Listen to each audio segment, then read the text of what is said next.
Triple E EDC back again with another knife video. So by now you already know that this knife, the Demko AD-20, was my knife of the year for 2020.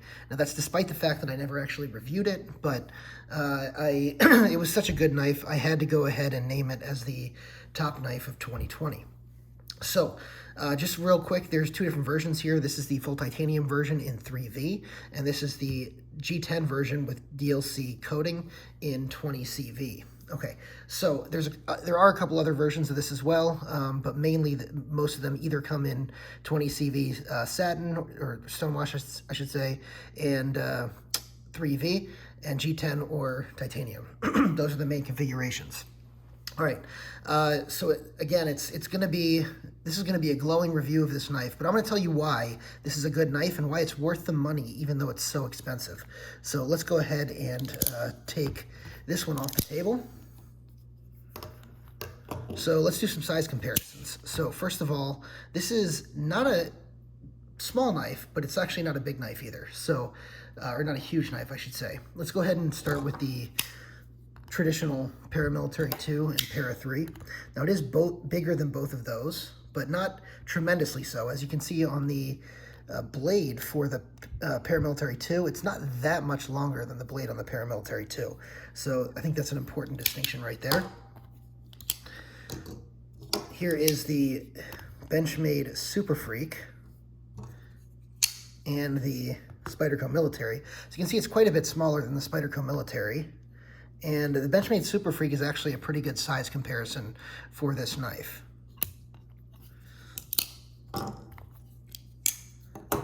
And two other good size comparisons for this knife are the Spyderco Shaman, which has a similar size blade, but a little bit shorter of a handle.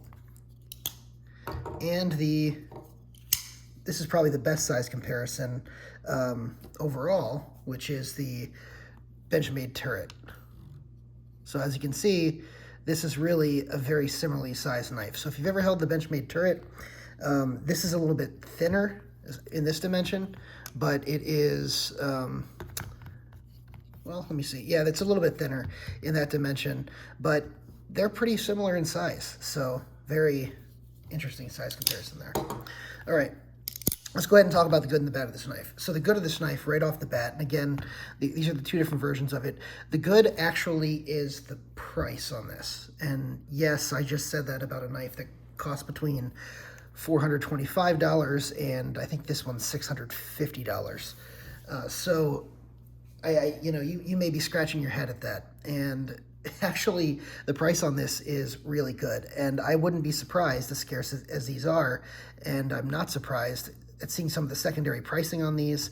The secondary pricing is due to the availability is exceeding what they sell for, which means that people really want them. So the price on this is really good.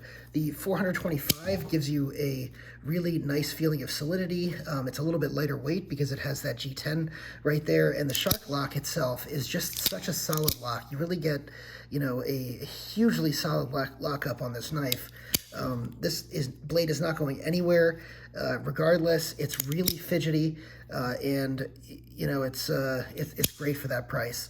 The materials you're getting are amazing at the price. Again, you're either going to get 20CV or 3V. You're going to get that G10 or titanium, and the titanium, or the liners on here, I believe, are titanium as well. So that is nice. All right. Let's go ahead and talk about the next thing, which is the fidget factor. The fidget factor on this is off the charts. So many of you guys know that I really like the Benchmade Axis Lock. It's one of my favorite opening mechanisms. It's just really, really fidgety and a lot of fun. And on top of that, and I'm going to use a 940 for this to illustrate this, it's the fastest way to open a knife until now, basically, right? So Cutlery Lover, I think, did a video on this, the fastest way to open a knife. It opens fast, closes fast. It's really, really good that way. So this one is the same thing, right? So this is the open, this is the close, open, close, right? Just as fast as the Benchmade 940. And, you just get this really nice solidity of this knife in addition to it. And that solidity sort of is the next thing on top of the fidget factor that that really makes the knife, especially this titanium version. I mean, the G10 version, you know, it feels hugely solid as far as the lockup in here, but that little extra heft on the titanium version makes this thing feel like a tank without being truly heavy, right? It is heavier than the G10 version, but it's not truly heavy. You know, it's not a monster in your pocket, right? So that is something I like as well. As far as another thing is the profile on this really isn't that bad if you look at the PM2, right? So the PM2, the profile on this is not really much bigger, if at all, than the PM2 is going to be in your pocket, and nobody really complains about the PM2. So I actually think the package here is quite nice, and you know, and overall. Also, go ahead and check the thickness here. The thickness, again, is going to be really around the same as the PM2, slightly thicker, but not by much. So, you know, it's going to feel about the same in the pocket as the PM2, just slightly heavier because of the thicker blade stock and everything else. Speaking of that blade stock, let's go ahead and take a look at that. So you can see the blade stock is thicker, and it carries through. So the blade is a little bit heavier in that regard, and you know, it's a knife from Andrew Demko. You know, what do you expect? And, you know, you should be, that's what you're buying it for, right? One thing that really surprised the hell out of me is how sharp these came. Now, they're not the thinnest things behind the edge, but they really came very, very sharp. You know, these are some of the sharpest knives I've had in this thickness, period. And that's despite the fact that these are flat grinds. They're not hollow grinds, right? These are saber grinds, basically. So, you know, hollow grinds you'd expect to be a little bit more slicey. If you want to know what I mean by a hollow grind, if you're sort of new to knives, a hollow grind has this sort of curve. See the curve in towards the blade? So, in any event, the next thing on this thing is the shark lock. So the shark lock is probably, you know, the best thing about this. Like I said, the fidget factor is off the charts, and it's because of the shark lock. And it's just really cool to have something this innovative, right? The CJRB and Artisan Cutlery did the recoil lock, right? And what they were doing was they were attempting to imitate the Benchmade Axis lock while the patent was still going. The same thing is true for the Wee Knives double helix, which I just had, that had the external coil springs over here and a similar mechanism. This sort of solved the same problem, but on the spine of the knife instead of on the sides of the knife. And one improvement this has over the recoil lock was the recoil lock had the mechanism all the way up here. So when you wanted to use it, you really had to, you know, get to the top of the knife, and it was really kind of uncomfortable to do so. But here, you know, you can maintain, I like to maintain my grip on the clip of a knife. That's how I sort of keep it in hand. And here, you're always going to be right where you need to be right here. There's a good, nice indent right here where your finger goes, and it allows you to pull back here and just deploy the knife, which I think is great. And you can keep your hand out of the track of the blade coming down, which you're going to want to do because this is a heavy blade. You don't want to cut yourself, right? The other thing on this is just, like I said, the design. This little indent right here is, like I said, it's designed for your finger to go in, and it really makes a huge difference in comfort level on it. So I love the fact that Demko had the foresight to do that. Really appreciate it. Next thing is the ergonomics. The ergonomics on this are excellent. Now, these aren't contoured scales. These are flat, so that's not... they're not completely hand-filling, but from a lines perspective, this is one of the most comfortable knives I've ever had in my hand. You know, you do feel the clip a little bit. It's not a big deal, and it's mostly out of the way, but in general, this is one of the most comfortable knives, and I have a large glove size hand, that I've ever had in my hand, right? The AD-10 is another one that's really, really comfortable in hand, and that one is contoured, but this AD-20 is very, very nice in hand. I'd probably say a 9 out of 10 on ergonomics. It could have been possibly a 10 out of 10 if it was just contoured. But then the knife would be really thick, and I'm not sure. And he may have made the right call on that. Next thing, the hardware on here is really cool, right? Demko Knives. And this is, you know, unique hardware just to him. I think it's really cool on the pivot, and you get a nice pivot on the backside as well. Wampum, Pennsylvania. And you also get, you know, it's a Torx bit, nice size Torx bit, but you get that same styling carrying through, which I think is quite nice.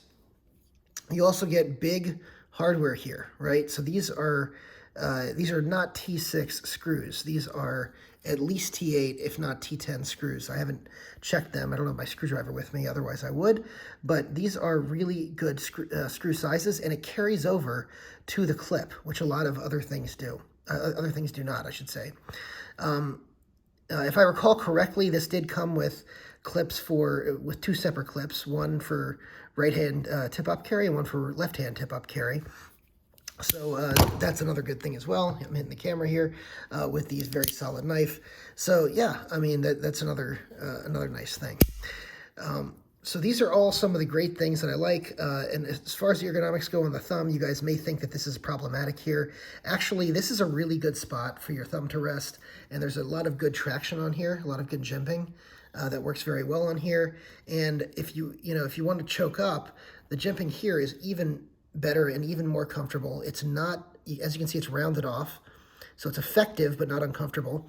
And it really gives you a good grip on here. There is a choil to choke up, which I think is excellent for the design. And the jimping carries up far enough on the blade that you can still get a good grip on the jimping while you're choked up. So like I said, the design on this is just amazing, right? So let's go ahead and, one of the other things as far as fidget factor you should just be aware of is I like the fact that there's multiple opening methods. There's the shark lock, there is the thumb stud, which really, really gives a lot of nice feedback, and then there's the opening hole, right? So you can use the opening hole. Now, I will say this, okay? Both of these versions have the thumb stud and the opening hole. There are versions with, I believe, just the thumb stud, no opening hole, and there may even be, and I think there also are versions without the thumb stud and just the opening hole. So what I will say is this, the versions with both are completely unnecessary. And even though when I was shopping for one, I preferred one with both, the truth is one or the other is going to be sufficient, because I believe in the one without thumb studs, the opening hole is a little farther back, and the one with thumb studs, the opening hole is a little farther up. What that means is, the thumb stud is in the perfect spot to open it. It really is. But the opening hole really is not in that perfect spot to open it. And if you want to Spidey flick it, yeah, you can do it, but it's not the most comfortable Spidey flick, right? I've found that I rarely, if ever, Spidey flick this open based on that. And if I do Spidey flick it, oftentimes I'll actually just use the thumb stud to Spidey flick it. That's not to say you shouldn't get both of these on the blade if you want to get that version, but it's just that it's not a necessity if that's what's stopping you from buying it. So something to be aware of. All right, let's go ahead and talk about the bad. So one of the bad things is the lanyard hole here is located in a spot that just causes the clip to sit too low. As a result, a good chunk of this knife sits out of your pocket. That's fine, but especially when you have a contrast in the clip right here, or when it's all raw titanium, it's going to be very noticeable that you have a knife in your pocket. Is that a big deal? No, and I don't really care, but if you work in a business environment or where they don't allow that, or you live in a city where carrying a knife may be a problem and you want to do it anyway, don't violate the law. Just be aware that's going to be a problem for you, right? That is something else. All right, so another issue on this is the design right here. So you guys know I hate this, when there's a separation between the blade and the back here, right? So over here on the Benchmade Super Freak, it's one smooth transition. Same thing on the Paramilitary 2, right? Same thing on the Shaman, goes straight in. This I don't like, right? It's one of the things I hated about the Delica. It's one of the things I hate about the Endura. Now I like those knives overall, and I've talked in the past about how they're not necessarily a good value proposition anymore, but that, opening right there, it just bothers me, right? There's stuff that can get in there, can get caught on there. It's just not the best, okay? So that's, I do have an issue with that. By the way, this is on bearings, and the bearings are actually quite good. As an aside, There's skiff bearings do fit this. I forgot which size it is. You can probably contact Skiff and find out. But there's also people talk about it on the forums. But the skiff bearings do work in here, and I've heard they do improve the action, but mostly marginally. That's sort of an aside. All right. Next thing. I don't really, because the shark lock takes up most of the back here, this open construction in the back, I like it on a lot of knives, but here I think it's a little bit, I guess ugly is the word, because of the fact that, there's just this transition of solid and open. It just doesn't work. It doesn't fit aesthetically, in my opinion. So that is one concern. Okay. Other than that, I really have pretty much no complaints about this knife. I mean, these are amazing. Amazing knives. Now, one thing I will just show you real quick before I get to the conclusion is the DLC coating. So DLC coating was a limited run, and you can see the DLC coating is different than DLC coating, that Spyderco and, although this is a Cerakote, I believe, but this is I believe that's a DLC, right? So you can see the differences there. They're very, very dark black. Right? And here, I think the Benchmade Infidel, I think that one is a DLC. So you can see the DLC coatings, right? Now, this one is a Stonewash DLC coating. It reminds me a lot of the Hinderer Stonewash Black DLC, right? So it actually very much reminds me of that. So if you've ever owned one of those, or you see Metal Complex's XM24 that has the Stonewash Black DLC, this is a very similar finish to that. As you can see, it sort of shows fingerprinting because it has like sort of that Stonewash mirror finish. It does show, sort of a sheen to it and a little reflectivity, and it looks different in different lights, which I think is really cool. Which brings me to my next point on the DLC ones. I wish they had DLC thumb studs, but, it is what it is. I also would like blacked out hardware, would have preferred. But that's not really that big of a drawback. That's more of a design choice. So, anyway, these are excellent knives. Final conclusion is these are excellent knives. I recommend both of them. If you can afford the titanium one, and, if you're looking at knives in the $500, $600, $700 range, get the titanium one. You will love it. It will be in your collection possibly forever. This thing is amazing. Love it quite a bit, and I don't have any plans to ever let this go. This one I actually am sending along just because I don't need two of them. But, if I didn't own this one, I would keep this one. They're both excellent. I highly recommend them. It was my knife of the year 2020. If you can find one for a decent price, I would suggest getting one. Anyway, that's it for today. If you found this review helpful, go ahead and hit the like button. Please subscribe to the channel and hit the notification bell so you get all the content. And just stay tuned for giveaways. I do a ton of giveaways on the channel. And drop a comment. Let me know what you think of this knife and where it sits on your list of top knives. Thanks.